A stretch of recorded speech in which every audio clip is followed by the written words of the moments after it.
I live over on Woodridge. I've lived there for 24 years. Thank you all for being here. Thank you for being concerned citizens, for being, making yourself aware of the candidates that you have to vote on in November, next week. Oh, 2 weeks, starting next week. My name is Laurel Jordan Swift, and I am so excited to be the Democratic candidate for Texas House District 121. I was born and raised in District 121. I went to the same high school as both of my parents. We graduated from MacArthur High School. I earned my degree in biology from UTSA, and I stayed in 121 in this district to raise my kids, and all 5 awesome kids in Alamo Heights. My family has called this district home for more than 70 years, and the beliefs that I hold and the values that I live by were all formed right here. I was a young mom. I struggled to make ends meet, and I learned very quickly how to be solutions-oriented. I went back to college when I was 30 with 3 kids in tow when I graduated. I took care of my ailing parents, like a lot of us have had to until they passed. And about 3 years ago, my husband John and I took in my brother, who suffers from schizophrenia, when his group home closed unexpectedly. So I've always worked hard to help folks around me, help those I care about, which is exactly why I decided to run for office, to push back on some of the extreme policies that are being pushed on us from the state legislature, and to find pragmatic, common sense solutions. At a time when partisanship has taken over Austin, common sense and pragmatism are going to be crucial. We have so many issues that we have to solve at a state level, and we are going to have to be able to agree and work together. We're going to have to elect folks that will work across the aisle and compromise to find solutions. One of the biggest issues that I think most of us are aware of and are concerned about is public education. We're 43rd, depending on which chart you look at, we're 43rd, 44th, 45th out of 50 states in per student funding. We're the 2nd largest economy in the nation. We have an economy the size of France. We can afford to fully fund our public education, our schools. We need to pay our teachers. They need to have a competitive wage. That we need to fully fund their retirement. They didn't get a COLA, a cost of living adjustment, for more than 20 years. We have to respect and take care of our teachers and our administrators and all of the folks that make our schools run. And we can do that. The voucher plan that has come up to address what we think are failings in our education system. The failings in our education system are that we aren't fully funding it. And we're slamming our schools with mandate after mandate after mandate that aren't funded. And the radical solution, in my view, is to scrap public education for a voucher plan. Now, I know that it's supposed to be a small voucher plan. There's different ways of doing that. But the bottom line is there are 330 kids in private school already. The first thing that would happen is that all of those kids would get an $8,000 voucher and a discount on their private school education, and that would cost about $2.6 billion. That would have happened if we passed that last year. My thought is we invest that $2.6 billion plus the $4.5 billion that were promised last session into our public schools. Maybe we try that first, fully funding the public schools. All of those private schools would have none of the mandates that we were talking about.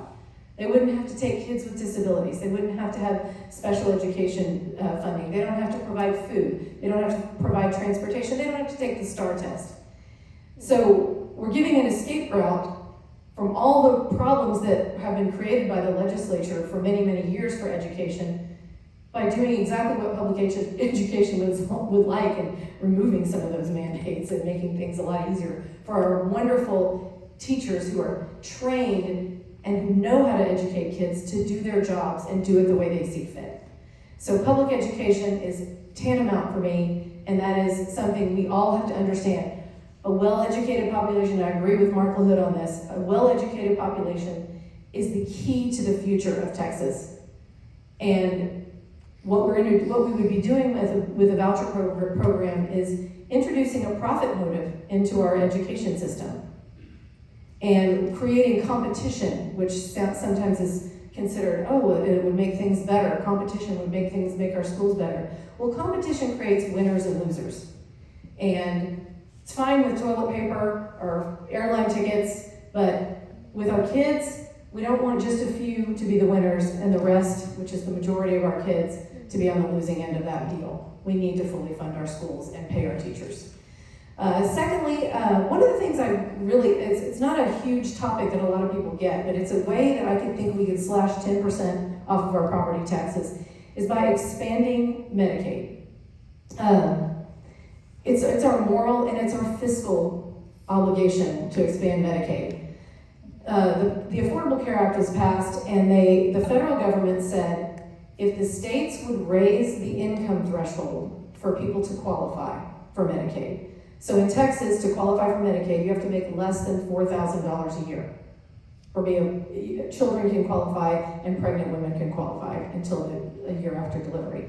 But for anyone else, you have to make less than $4,000 a year.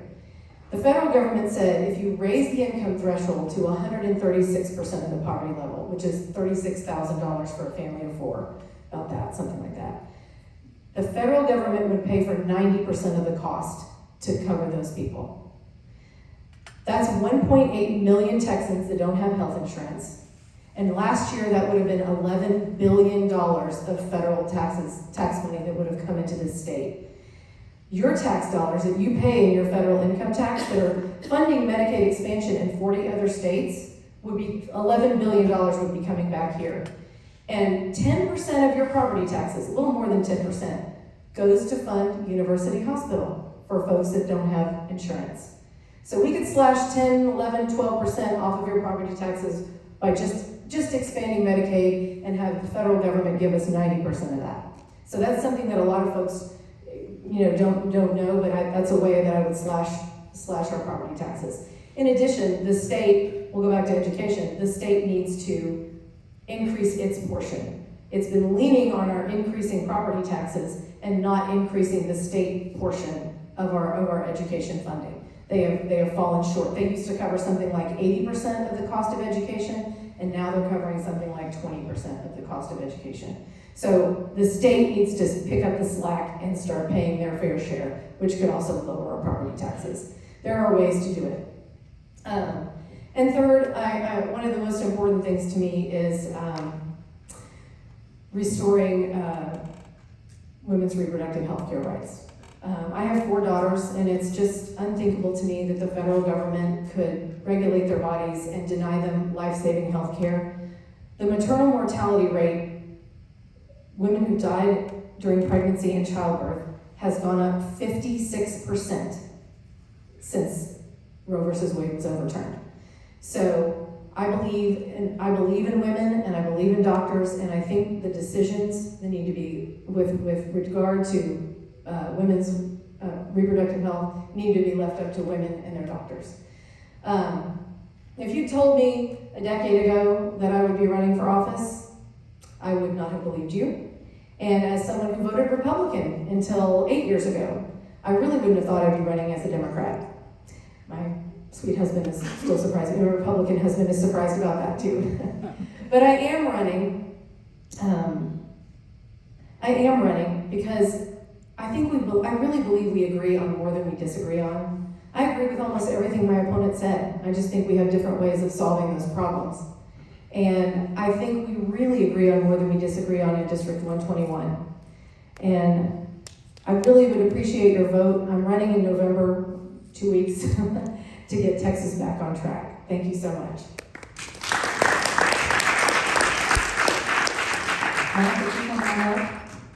I know we probably have a lot of folks in the audience who would like to ask questions. In fact, I would like to kick off if you guys don't mind.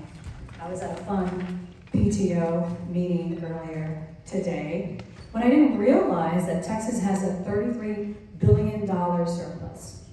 $20 billion is in the rainy day fund. Yet in the last special session, I guess there were 4 special sessions, $0 went to student allocation. So my question is, if elected, Will you increase student allotment? Yeah, it should be. And the proposed bill that was shot down last session actually would have done several things. It would have increased almost 7 billion overall, which would mean tens of millions for this district. It would have increased the basic allotment. It would have increased it to take into account inflation, and it actually would have given a bonus check, not a one-time bonus check, but yeah, it would have addressed allotment. So yes, I mean, I'm all for it. I'm all for it too. I think it should have happened, and I think it should have happened without the condition of passing vouchers. That would have just been a big subsidy for folks who already pay for kids to go to private school. All right, thank you. Who would like to ask a question next? Thank you, Bob. Anyone? All right, Naomi. Hi. Mr. LaHood, you said that you want to eliminate the property tax. How would you do that? Where would that revenue come from? And how would that still not be a burden on the taxpayer? It's a great question. And it's Naomi? Yeah. Thank you. So, gotta get out of the habit of saying the reality of it. But property taxes, like most political issues, are extremely complex. And so there's a couple of factors that go into it. One, there we go again. Texas is built in the backbone of three industries: oil and gas, which right now we're having our hands tied; trucking, which has a hand in literally everything from oil and gas to our produce to our clothing and agriculture. And so the ideas being proposed right now is threefold, and pragmatically speaking, it's not going to happen overnight. It's a long-term solution, because you can't just go from 0 to 100 and not expect to be problems. There has to be transitions, because it's no different than a business, although government is a very ill-run business.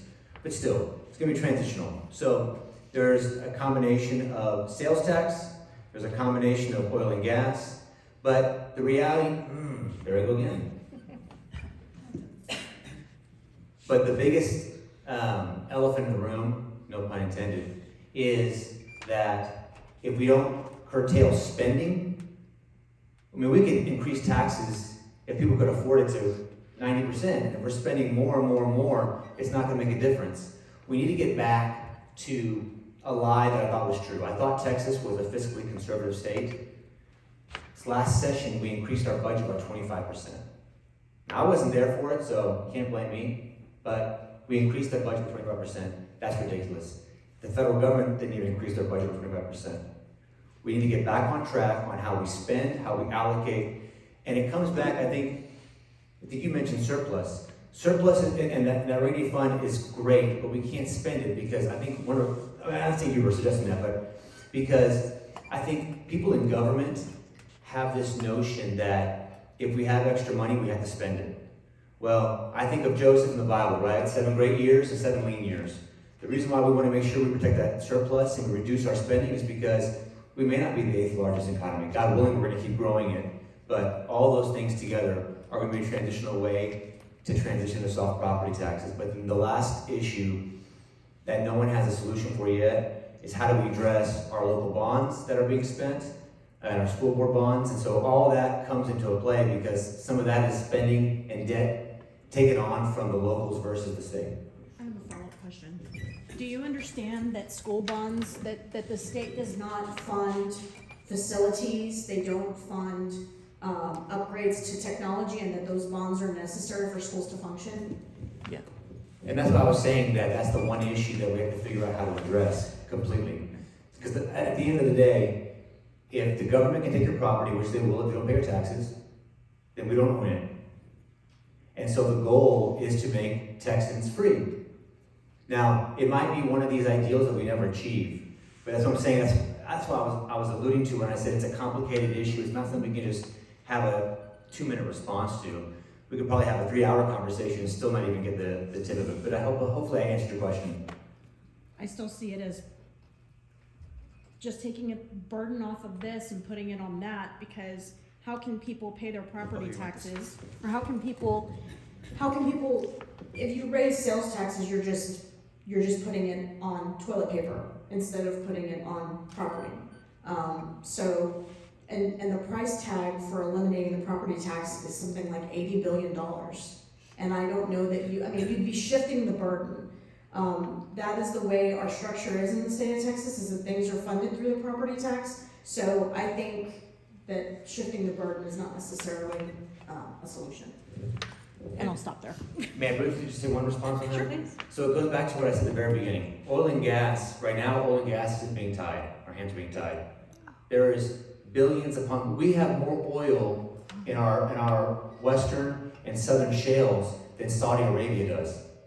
But we're not tapping it. We have more natural gas than Russia, and we're not tapping it. You want to talk about an unlimited revenue stream? That's one of the ways. As well as we are a hub. I mean, the sad fact is that we live at the, or maybe it's a great fact, but criminally wise, it's not a good fact. We live at the epicenter of I-35 and I-10. I-10 goes from coast to coast, and 35 goes from Laurel to Minnesota. Not all shipping, but so much comes through our state. There are a lot of ways that we can tax those coming in, whether it's investments, because we can't shoulder it all on ourselves, because otherwise we're going to turn ourselves into an economy where we're shutting down because we're not spending. But there's a lot of conversation to go into it. Thank you so much, Naomi. I appreciate it. Laurel was gonna. Oh, sorry. That's okay. Sorry, Laurel. No, you're fine. So I would say that none of us like to pay taxes, but we don't mind paying taxes when we get what we want from it, when we get good services from it. If the budget, if we increased our budget 25% last year, I think we spent $15 billion on Operation Lone Star. Now, while I agree that we need to secure our border and it needs to be done, I think it is the federal government's responsibility. It's the responsibility of folks like Chip Roy, Ted Cruz, John Cornyn. They should be writing laws that secure our border, and they just haven't voted on them. So that was a very large expense, and yes, the budget was increased. I'm assuming a lot because of Operation Lone Star. But I would also say that a $38 billion surplus plus a $20+ billion rainy day fund indicates that we are not paying our bills. We are hoarding money, and we're not paying for the things that our citizens need. We are not paying for the things that we've paid our taxes to pay for, like our teachers and our schools. So while I agree we need to be responsible with our money, I think there are many different ways to look at it, and I like to really examine all of the issues and really understand best how our dollars should be spent. I'm not opposed to oil and gas. I'm not opposed to taxing those sorts of entities, but like Naomi said, the bills have to get paid, and we just need to, we all have to decide together what bills we want to pay and what is important to us. Thank you. When I brought up the $1 billion surplus, just wanted to point out in the Alamo Heights School District, we write a check to the state for $20 million we did this year, and none of it goes to education. So PTO moms were tired of it. And it's in the general fund. And it's in the general fund. So anyway, not just trying to spend recklessly, but let's go back to education. Okay, one more PTO mom question. She'd like to know from each candidate the view on vouchers, and if elected, how do you plan to help fund Alamo Heights ISD? I will adamantly oppose vouchers. I don't think there is a negotiation that anyone could make that would make me approve of vouchers, because if there's any bargaining done where a little bit of a voucher comes in, it will just get bigger and bigger and bigger. We've seen it happen in Arizona. They thought it was going to cost $65 million. It cost $329 million last year, and it's going to cost $465 million this year. And they're breaking the budget. They're running a deficit in Arizona. So it is not a good it's not a fiscally responsible idea. It is not a conservative idea. It is a scam. So I am completely opposed to vouchers.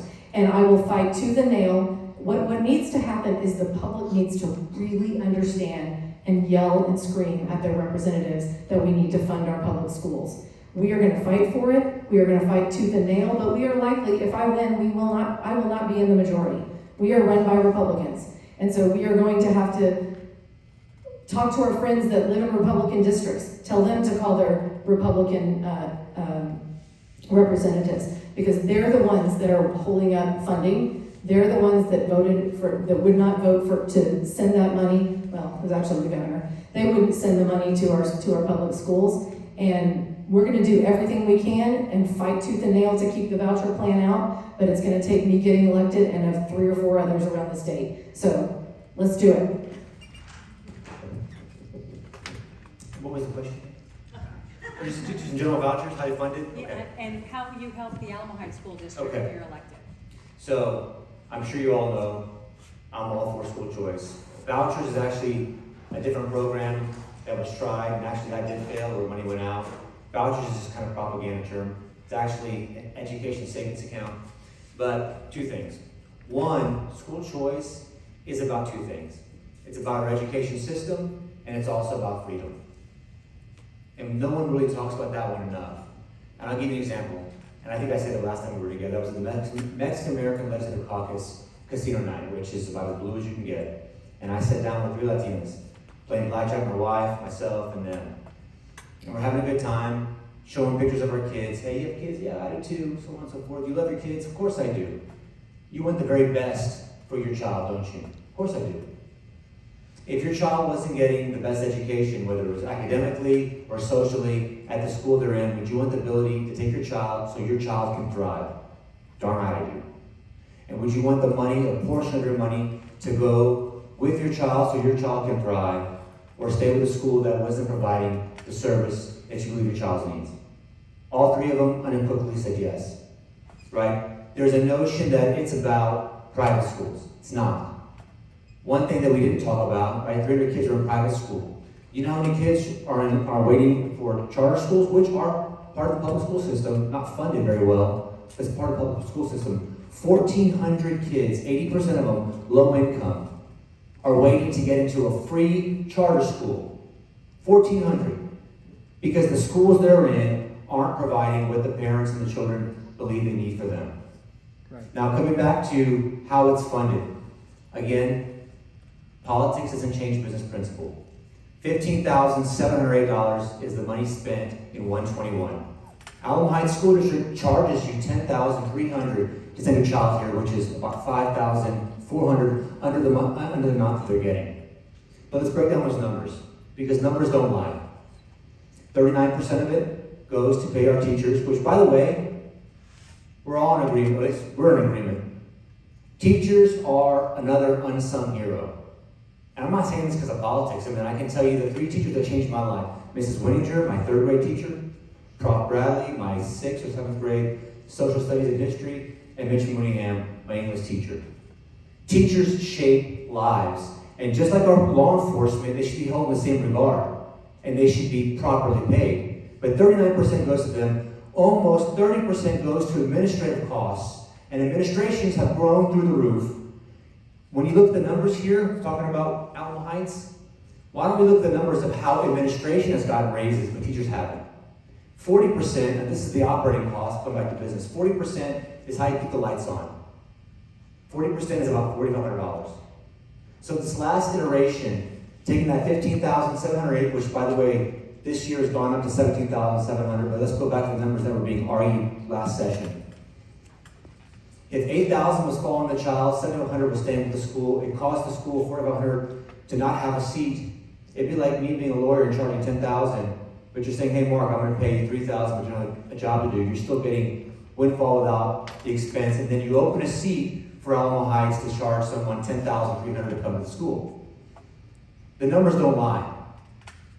Because there's only 3, I've never read this, but this is what I've come up with. There's only 3 possibilities. Either it costs more than $15,708, and every school in the state is going bankrupt, which they're not. Yes, they are. Well, we can disagree on that, but every school in this state. One example is Houston. Hold on one second, I promise her. 2 is that it catches the same, or 3, it's a catch-all, which we're all smart. The government operates under catch-alls. Case in point, Alamo Heights charges $10,300, not $15,000. It's under 10,000. No, okay, then that was It's the last under, yeah. session. So this, in 24, 25 now, it's 10,300. So with regards to how it affects funding, that's how, as well as making sure that the transition costs, as it equalizes, you can address those costs in the upfront. Those are business questions, which at the end of the day, I mean, our children aren't a business, but zeros and ones are. And the numbers don't lie in that. So if I didn't answer the question, please, I'm not trying to avoid it. Thank you, ma'am. Appreciate it. Ethan, I'd love to give you Dr. Bashira's cell phone. I know she'd love to talk to you about what's going on in Alamo I would Heights. love to. Okay, I will definitely Thank you. see me before you leave, please. Thank you so much. Any other questions? Here we go.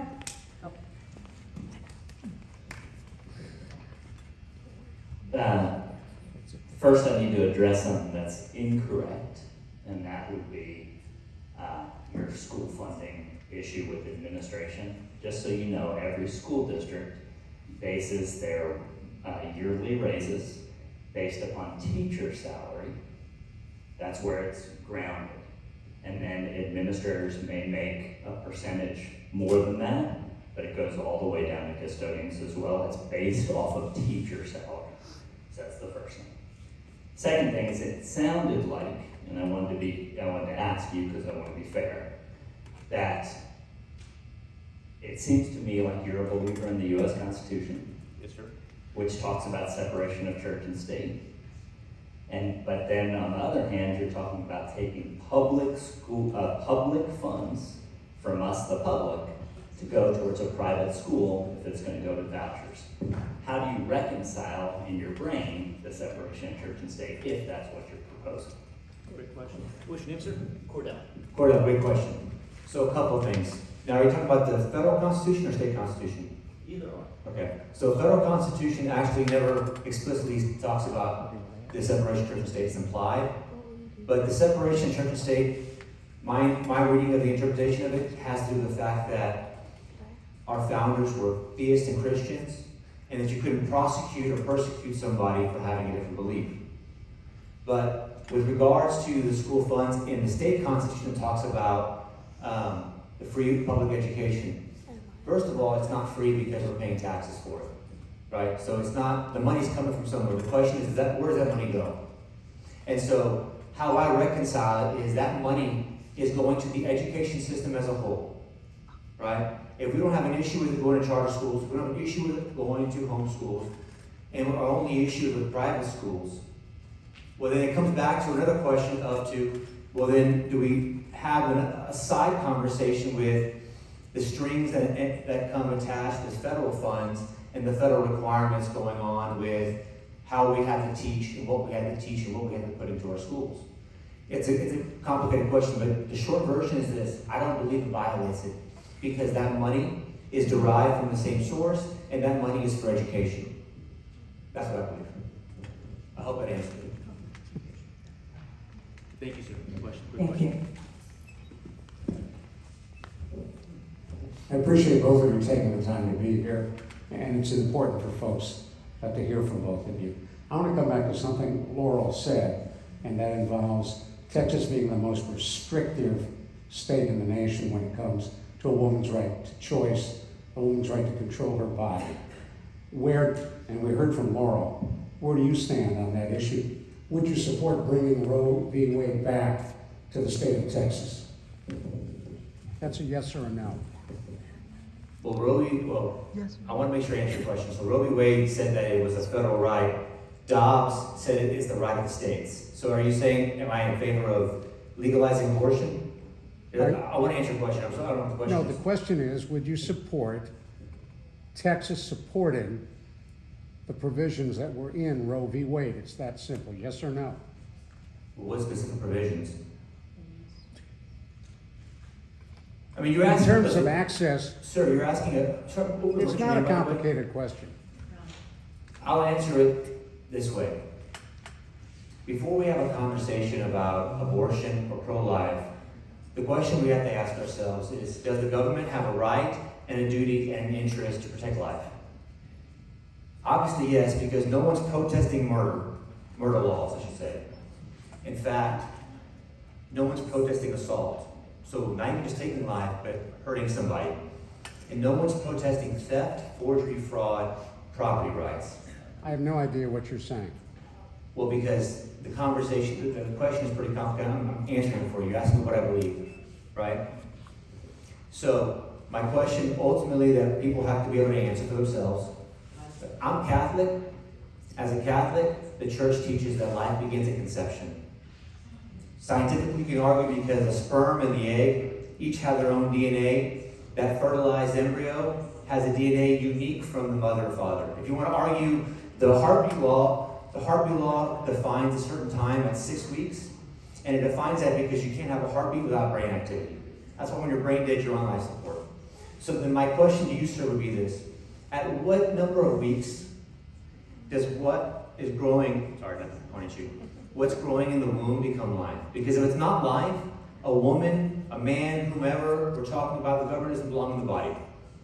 The question that we don't want to talk about is, when does life begin? Well, under Roe versus Wade, they went with a very scientific concept. A fetus can't survive until after 22, 23, 24 weeks. So if a fetus can't survive on its own, technically you're requiring the mother to keep that fetus alive. Once it's past 24 weeks, that's when Roe versus Wade under Roe versus Wade, there were provisions that you could have an abortion to protect the life of the mother. And that is what we've taken away. And now, in Texas, you can have a miscarriage start at 3.5 months. Your water might break. There's no way that fetus is going to make it to full term. But the woman cannot get an abortion until the heartbeat stops. Well, that can take a week or two. And then she gets septic. And that's what's happening. And then she potentially dies. That's why the maternal mortality rate has gone up 56% since Roe versus Wade was overturned. Doctors are too scared to perform those procedures because they're afraid they're going to go to prison. So that's the law that we have in place now. Thank you. Back here, another question? What? I'd like to go back to school funding. Mr. LaHood, you called it school choice. I will tell you from experience, I have 2 very different children. Vouchers will not help you with either one. Private schools, schools that you have to pay for, will not take my dyslexic child because she's too expensive for them and it makes them look bad. I've shopped around, I've been told this, I'm not making this up. I have an extremely bright child who in a subject matter is several years ahead of classmates. I shopped around. Other schools were telling me, private schools were telling me, we can't help your child because of the way our schedule is. He would have to backtrack 2 years, take those same classes as his classmates, basically repeating those classes for 2 years until he catches up, really catches down with his classmates. It's not a choice. There are families who have other children with other needs all across the spectrum of intelligence, different kinds of needs that vouchers do not help. It's not choice. We have no choice. Public schools must take every single child as they are, how they are, meet them where they are, meet their needs, okay? So vouchers help very few. I would like to know why you think this is a matter of choice. The second thing is the amount of money coming to schools. I believe it's more like $6,100 per student, not over 10 grand, comes from the state. That has not been raised in 5 years. Inflation has gone up about 20%. The state needs to make up that 20%, not $50 $40 per kid, it's over $1,000. It's about $1,200 if you do the math. How will you fill these coffers? You're fiscally responsible to keep our public schools funded at today's current inflationary levels. And I'll add, you probably have about 500 other PTO moms who are thinking just like that question.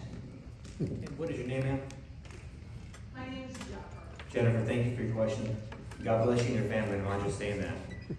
So I think there was two questions in there. So the first question is ultimately kind of comes back to what I was talking about with the 1,400 children that are waiting on charter school, whether we're talking about the school for the deaf.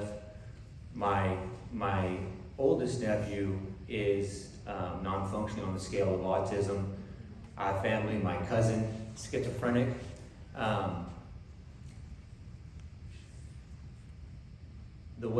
This is what I really believe. The way the current system is a work in progress. And if more parents had the financial means to exercise what was best for your children or for their children, and enough parents that are in the similar boat, a school would form to fit that need. We have a school for the deaf, schools for the blind. We do have some other needs that are being addressed. And so with regards to, like Laurel mentioned earlier, right? Competition, supply and demand, that all ties together. That role, I really do believe, would be filled by that. Now your second question with regards to the money, what you're talking about is the basic allotment that I was talking about being increased with inflation. The mathematical equation is really convoluted because you have the basic allotment and then you have what's called weights and measures. And that's where that additional money that equals $15,708. So the school is not getting $6,000 alone, it's getting a total of $15,708. We're recapture, we're paying more than we get back. So the recap, sorry ma'am, I don't want to cut you off. So the recapture is, again, TEA is relegating all this money, and so richer communities are paying to fund the poor communities. That's the reality. That's where the money's going. It's not, it's going into surplus, it hasn't been paid out. If it was, education would be fully funded, schools would be getting more in the allotment per student. You may very well be right. She is right. I'm quoting the TEA.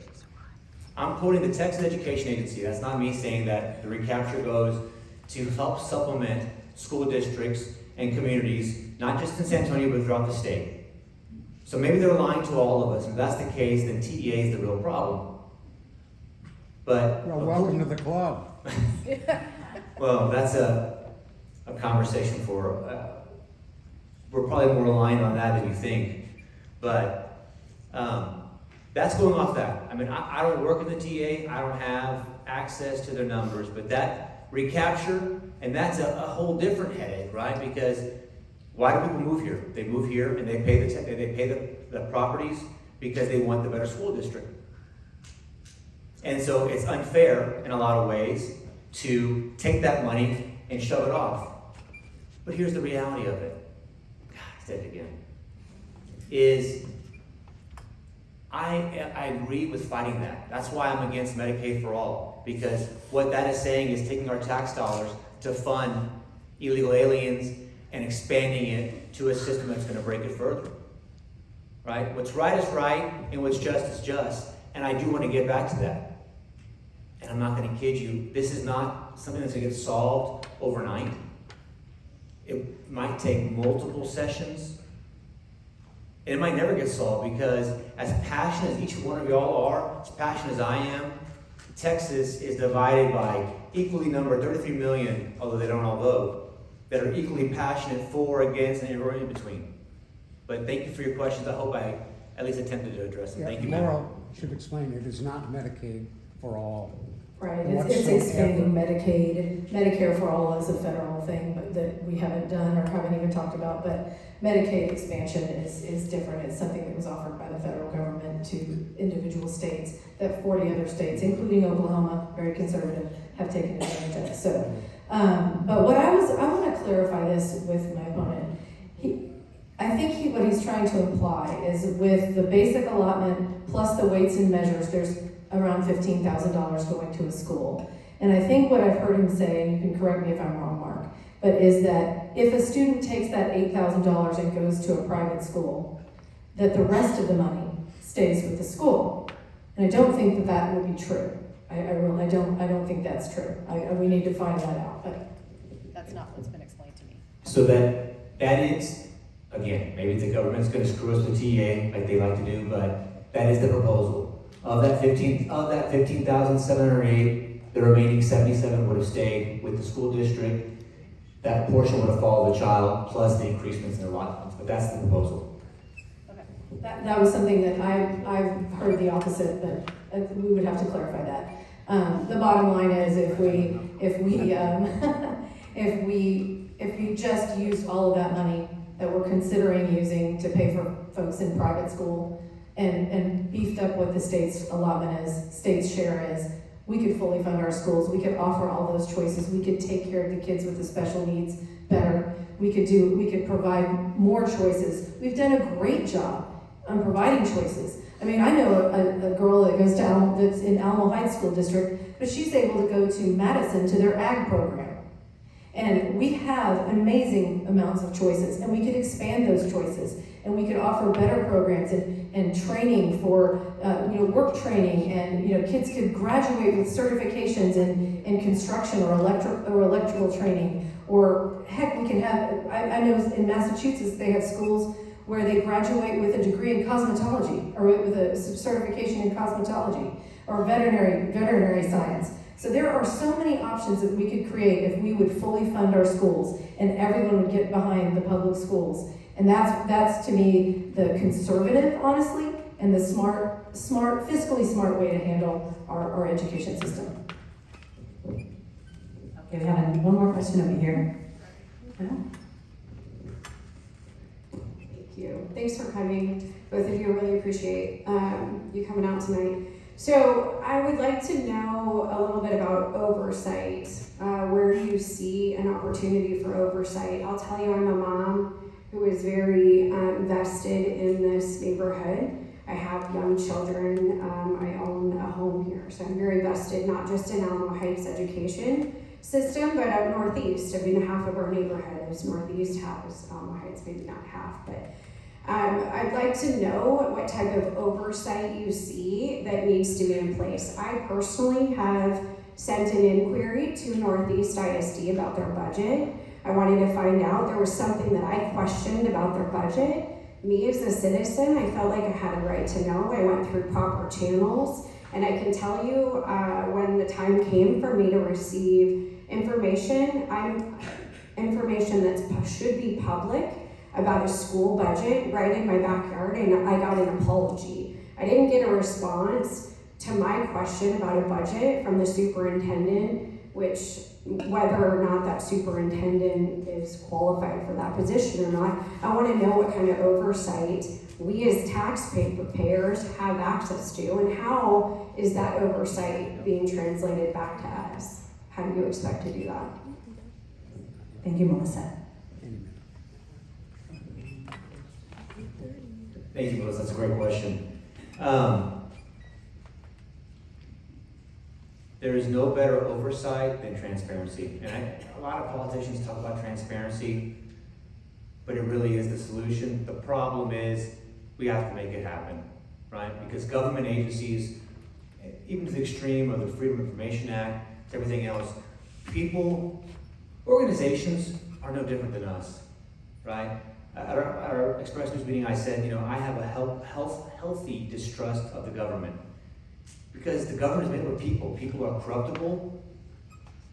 And how do you make sure that they don't become corrupt or they don't abuse a situation is checks and balances and transparency. That's issue number one. Issue number two is getting enough people together to stay on top of it, voice your opinions, voice your concerns, reach out to elected officials. Make sure your elected officials are actually advocating on your behalf. And if they don't, fire them. Because I guarantee you fire a couple of them and everyone's going to be Johnny on the spot for your concerns. Like the answers, I'm not being disruptive to you, the answers aren't rocket science, it's really common sense. We get back to just common sense stuff. I think those three things are the quickest way of getting at it.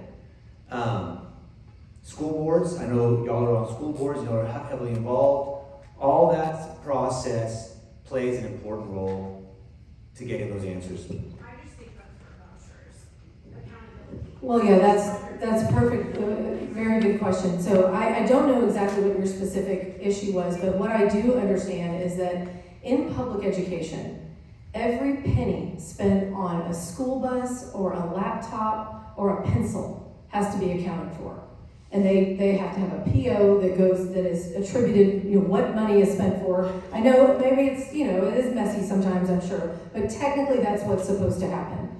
And that is not the case with a private school. If the vouchers were to go to a private school, there is no oversight. There is none whatsoever. There's no outcome measurements. There's nothing. So another issue that has come up recently, there are 5 or 6 private charter schools in Texas that are being managed by a group in Colorado. It's a charter school group in Colorado. And the superintendent, who is now the superintendent of Houston Independent School District by appointment, started that charter school in Colorado.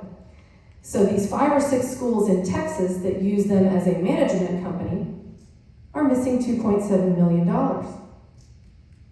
And it seems to have gone to the management company with no accountability whatsoever. So it's actually being investigated right now. Our tax dollars that go to the charter school that get shipped up to Colorado management and haven't been documented on how they were spent. So I think while our system, like you said, is never perfect, we're flawed people, we make mistakes. But I do think the accountability in a public school system is better than what would be. That's a good one. We should talk, but the accountability should be better because there are people that are accountable and can be elected, and that's what I think is the best way to do it. Well, whether it's perfect or not. Can I just answer? I understand the question, but I think I understand now. So we're focusing on private schools. Don't forget there's homeschooling, but with regards to private schools, going back to choice, accountability comes back to a business. If a business screws up and betrays its customers, people leave the business. If the school is screwing up, people leave the school. It's a self-correcting system. Just like if a current school system isn't providing what someone needs, they seek out somewhere else. Like Alamo Heights has people flocking to it. Alamo Heights is what every school should model themselves after. And that's not just placating you, I know it's the truth. But I hope that answered that. Now I understood your question. I misunderstood. Sorry about that. Thank you. Anybody else? Oh. Steve Rutledge. I appreciate the depth of your answers to all our questions, and I wish there was a much larger auditorium full of people. So the only way that most people know about you is your commercials or flyers. And I just want to know if you approve of and help design the flyers, because I don't see the same thing in the flyers and commercials that I'm seeing here. Here I respect what I'm seeing, but I'm not so certain about what I'm reading and what I'm seeing on television. Thank you, Steve. As good as all the rest approved. I couldn't hear that. I don't know what flyer you're speaking of, but I've run this race both against Laurel, both against Steve Allison, who, by the way, I still like. I like him and Peggy. If they called me through the morning to change their tire, I would. I ran the same way against, oh yeah, I've seen this one. Okay. Against Joe Gonzalez.